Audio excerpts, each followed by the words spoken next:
ඉතින් මේ වෙනකොට අපි ජීවිතේ සමහර දේවල් අද පටන් ගන්නවා හෙට පටන් ගන්නවා කියලා බලාගෙන ඉන්න. හැබැයි අපිට හරියටම අපේ ජීවිතේ සමහර දේවල් කරගන්න බැරි වුණා.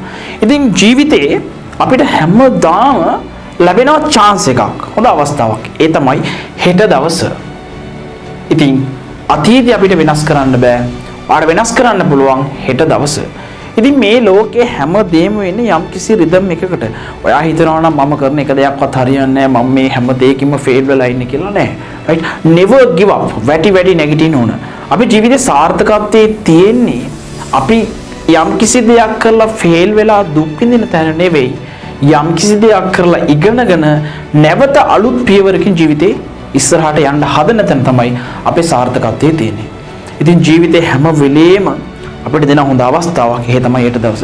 ජීවිතේ කවදාකවත් කිසිම දෙයක් අතාරින්න එපා. ජීවිතේ පෙරදුනාට කමක් නැහැ. නැවත උත්සාහ කරන්න. ඒ පරාජය තුලින් ඔබ ඉගෙන ගන්නවා මිසක් ඔබ පරාජය වෙන්නේ නැහැ. ඉතින් 2026 අවුරුද්දේ ඔබ කරන සෑම දෙයක්ම සාර්ථක වෙන්න කියලා මම ප්‍රාර්ථනා කරනවා. ඉනිය පුත්තාණ්ඩ නල් වාල්තුකල් විශ්ව හැපි නිව් ඉයර් සියලු දෙනාටම සුබ අලුත් අවුරුද්දක් වේවා.